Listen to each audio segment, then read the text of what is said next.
Coming up on State of Events, an update on the rising count of war crimes committed by Russia in Ukraine.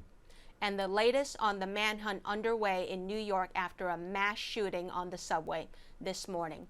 All that and more. State of Events starts now.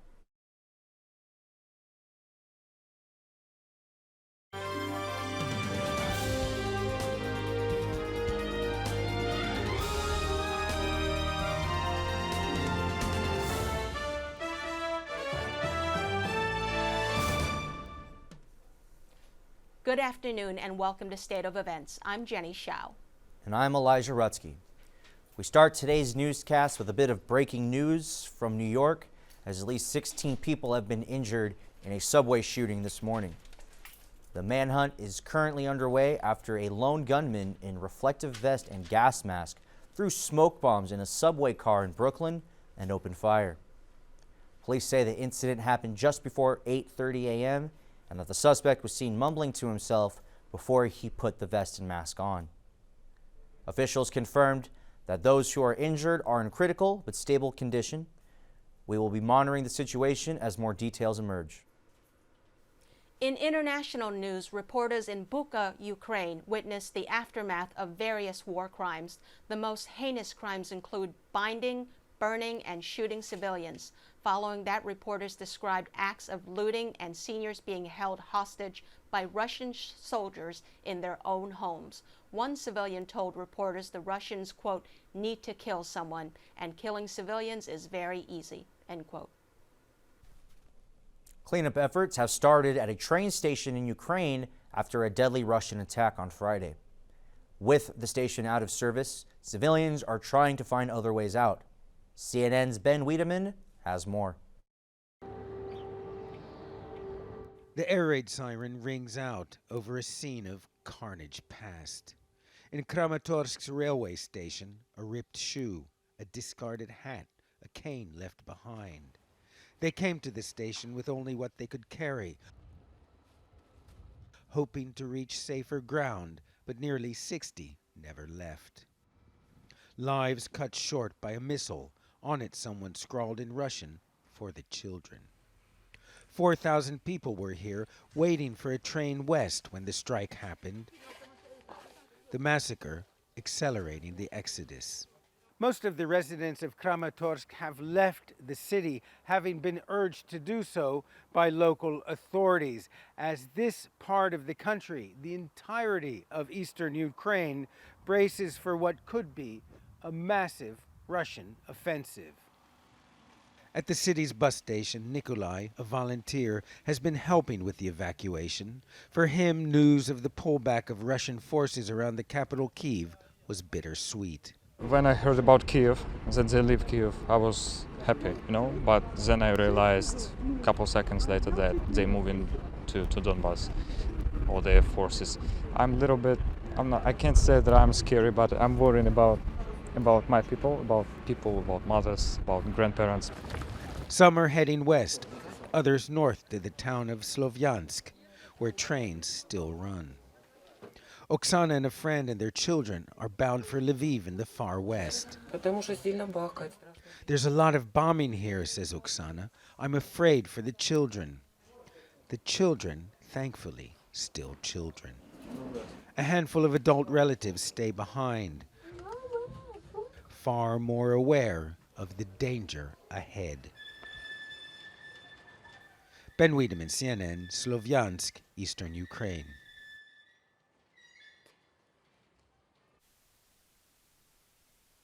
News. On Friday, the Senate voted to confirm Judge Ketanji Brown Jackson, officially making her the first African-American woman on the Supreme Court. While Democrats have a slight majority in the Senate, three-party crossing Republicans Mitt Romney, Susan Collins, and Lisa Murkowski pushed the final vote to 53 to 57, or rather 47. Vice President Kamala Harris was one of the first to speak on the confirmation, saying in quote, "And then we have a moment like this that I think reminds us all that there is so much left to accomplish," end quote. An academic debate is happening all over the country as states are banning public schools from teaching about systemic racism. Reporter Elias Sokel has more.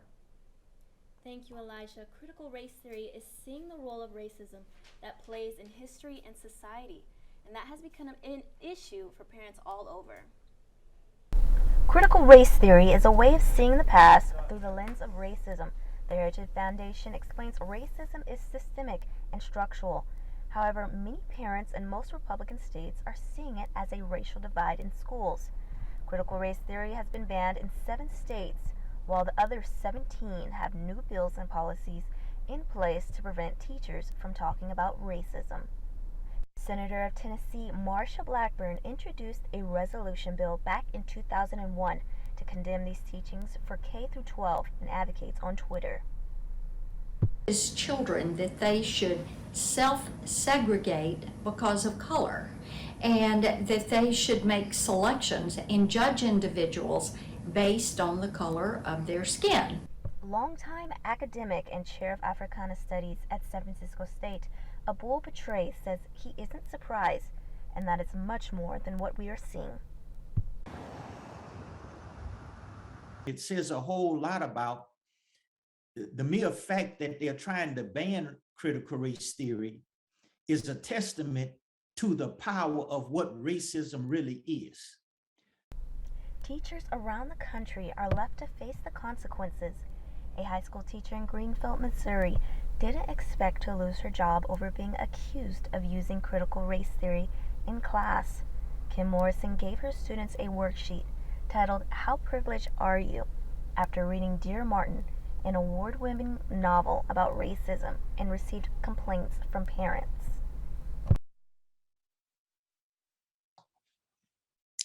We hadn't, as a class, that worksheet wasn't intended to be the discussion starter, right? That was for personal reflection. Let's read the chapter now, and then let's talk about it in the context of our book. We didn't get that far. Professor of Jewish Studies at San Francisco State, Mark Dullinger, says he hopes beyond critical race theory, systemic racism should be taught in school, no matter the age. First of all, this notion of critical race theory as a euphemism for talking about racism in America, I first want to say that's what's actually happening. So no, I don't think critical race theory should be taught to kindergartners, because I think you pretty much have to be a graduate student in legal studies to begin to understand it. What we're really talking about is, do we teach systemic racism, white supremacy in our educational system? Yes. With State of Events, Aaliyah Stokel. Thanks, Aaliyah. So tell me, what about critical race theory has parents so frustrated? It's more about bringing in the topic of racism into classrooms, which is a personal topic that some parents believe should stay at home. All right. Well, thank you, Aaliyah. And now shifting to the Bay, in San Jose, firefighters on Saturday battled a 5-alarm fire at Home Depot. 30 fire units rushed to extinguish the blaze. The San Jose Fire Department took control of the fire around 11:45 p.m. While no employees, customers, or firefighters were injured during the fire, the roof of the Home Depot had mostly collapsed. San Jose Fire Chief Brad Coulter said that windy weather along with sensitive items in the building made it difficult to safely put the fire out. Mental health among athletes is rarely discussed enough in the media. Here's reporter Callie Lawson-Freeman with more. Thanks, Jenny. It's been a month since the death of Stanford soccer captain Katie Meyer sent shockwaves across America, making an impact even here at San Francisco State. 27 miles from here, the Stanford University community still mourns the tragic loss of soccer captain Katie Meyer, a loss that has resonated with parents, administrators, and athletes everywhere. Reports say Meyer's suicide may have been influenced by a looming Stanford athletics disciplinary decision, sparking a larger conversation about the mental health of student athletes. As a student athlete, hearing about Katie's situation was quite unfortunate for me. It was really sad just because it made me realize that it's not the sport that we play that drives our mental health to go downhill, but it's the program and it's the system that colleges put us in, and sometimes the support and the treatment that we receive makes us feel like where we're not really humans. After Katie Meyer's death, SF State student athletes received an email from Director of Compliance and Senior Women's Administrator Zoya Volpe. She shared the resources available on campus and expressed support. She says that the first step toward help is expressing the need. First, I would want them to tell somebody, anybody within the admin, and then we would help them figure out where they wanted to do next. So if they wanted to go to counseling, we'd help them set that up. And so we just try and help out as much as we can. Wow. Are there resources for student athletes available for the whole SF State population? Absolutely, yes. Support through CAPS, counseling and psychological services, are free and open to every San Francisco State student, as well as basic needs, which is open to all of us as well. Good to know. Thanks, Callie. Well, coming up after the break, we take a look at women shattering barriers in sports media. And later in the show, a self-driving car was caught fleeing from police. You're not going to want to miss this, so stick around.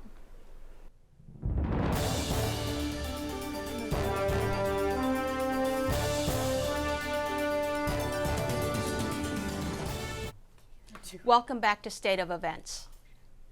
As a woman working in the media industry, I can speak firsthand about how underrepresented we are. When you just look at sports media, women are nearly non-existent. Here's reporter Trevor Ferguson with more.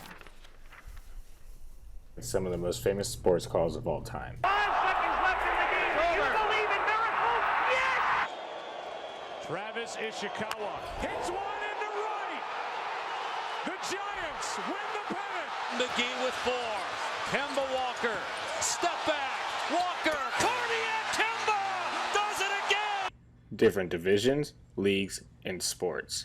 The one thing all these clips have in common, exclusively men are on the call. According to ESPN, just 17% of sports editors are women, and a mere 18% of columnists are women. In some cases, going into work can be a battle every day. Sharks producer Chelsea Johnson has faced her fair share of discrimination to get where she is today. I've unfortunately had experienced it, but the fact that I have experienced it really generates me wanting to change the outlook and the path for women behind me, because it's not fun. The percentage of women working in sports media has been on the rise lately. However, a huge gender gap still exists. According to ESPN in 2021, just a mere 14% of sports reporters were women. I think our industry is changing kind of in the right direction where not that they're more accepting that they weren't before, but they're just trying to be more diverse, which is really awesome. Many industry experts, including King's pregame live host Morgan Reagan, points a finger at the lack of on-camera role models as to what holds countless young women all over the country from pursuing their dreams. And it truly is about that next generation and how we can build the confidence in that next generation, how we can empower the next generation. Because if you're doing that with your job, whether you also if you are a coach or whatever it is that you might be, like, you're doing something very important on this earth. For State of Events, I'm Trevor Ferguson. Police in San Francisco executed a very unusual traffic stop recently. Unusual because there was no one in the driver's seat, just passengers in the back. CNN's Jenny Moos explains. It's surreal enough to know there's a driverless ride service operating in San Francisco. I cannot believe this is happening. But imagine you're the police pulling over a car and finding no one behind the wheel. Who you gonna ticket? Ain't nobody in it. A San Francisco police officer tried to open the door. The passerby who shot the video said the window did roll down. Everyone's favorite part? This is the great part. Cop goes back to his car. Robo-taxi says, see ya. Drives off. The Chevy Bolt cruises through the intersection and then again pulls over and puts on its flashers. Driverless car appears to flee the scene, read one headline.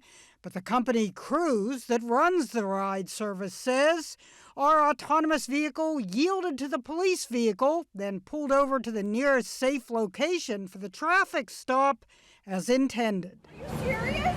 How does that happen? An officer kept reaching inside the car, trying in vain to turn on the headlights. The fact that they were off was what police say led to the traffic stop. Or, as someone tweeted, why was this driverless car behaving as if it was completely drunk? A company spokesperson says human error led to the lights being off. No ticket was issued. Police said that during the stop they made contact by phone with the remote operator. The driverless cars have nicknames like Poppy. The one that got pulled over is named Rigatoni, and for a minute, Rigatoni looked like it was in hot water. Ginny Moose, CNN, New York. Wow, I bet that was one expensive ticket. Sure was. I don't know how much this ticket would be if this guy really got caught, but for a car named Rigatoni, that is definitely one expensive bowl of marinade. And in entertainment news, the slap that was felt around the world generated major repercussions. As of Friday, the Motion Picture Academy banned Will Smith from attending the Oscars or any Academy event for 10 years. Although he's still permitted to be nominated and win an award, he's prohibited from physically attending to accept it.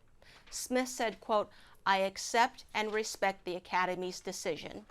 In the meantime, Smith is allowed to keep the Oscar he won for Best Actor. Coming up after the break, last 2 weeks, the heat wave, it's been locked up in the Bay Area forecast. And the Cherry Blossom Festival makes its return. All that and so much more next on State of Events. Thanks for the cue. I didn't know that was a cue. A beach vacation in the Bay Area is now possible with temperatures rising in the 80s. With April showers and wind in the forecast, the Easter Bunny might need to break out his umbrella and coat. Bay Area weather has gone from warm to windy as we start the week. At Alameda Beach, we can see the waves getting stronger and overcast skies hanging over San Francisco. Currently, winds are as high as 25 miles per hour in Oakland and as low as 5 in Mountain View. But San Francisco is holding steady at 21. Wind gusts are starting to pick up the pace as we look north to cities like Napa and Fairfield. Temperatures have dropped from the weekend highs of 63 degrees to a chilly 51 in San Francisco. We see Fremont with the lowest temperatures of 49 and highs of 57 in Napa. Other East Bay cities like Oakland and Hayward remain in the mid-50s. The Bay Area isn't the only part of California experiencing unusual weather changes. Los Angeles topped out this weekend in the 90s and now seems to be plummeting to the mid-60s, while coastal cities like Santa Barbara climb to 73 degrees.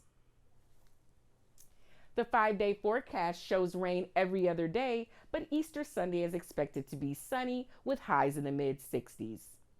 Is the rain expected to hang around for a while? Yes, it is. We are supposed to see a bit more rain next week.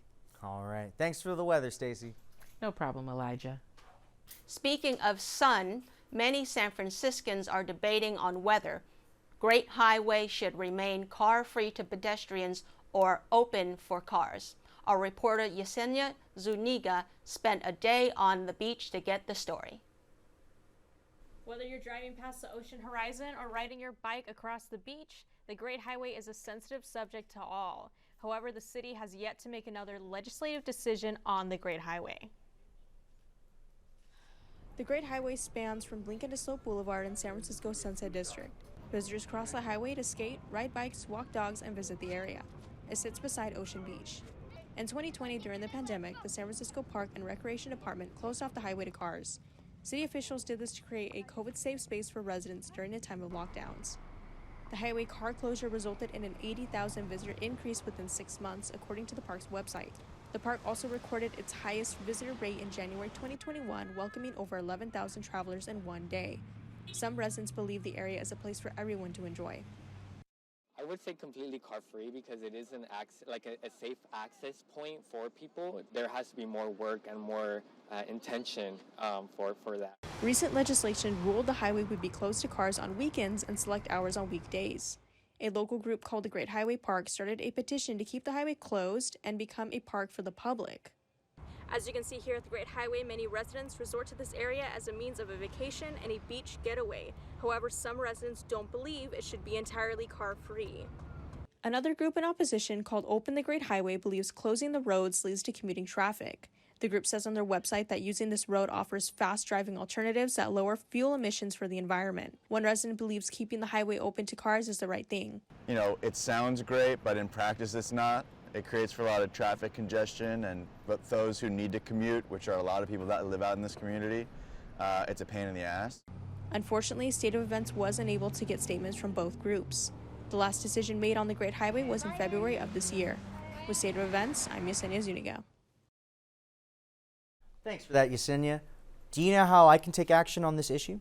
Absolutely. So as of right now, all we can hope for is really connecting with those local groups as shown in the package.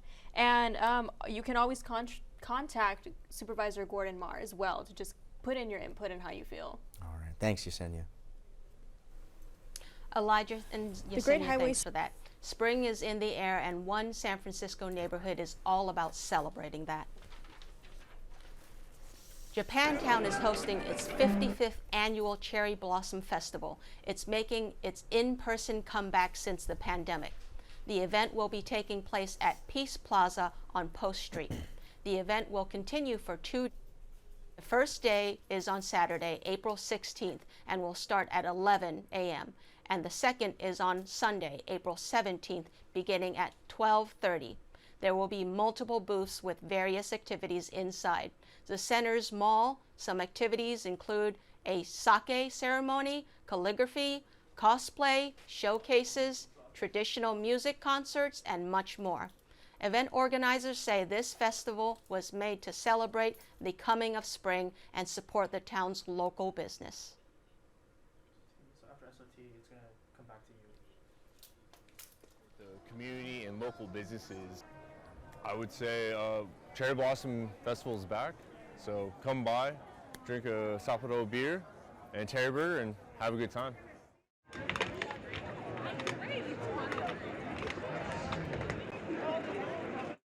The event is free of charge. There will be both indoor and outdoor activities. You can volunteer and RSVP for the event at sfjapantown.org. Time we have for you this week. Thank you for joining us this afternoon. And don't forget to subscribe to our State of Events channel on YouTube. For State of Events, I'm Jenny Shao. And I'm Elijah Rutsky. Have a great day.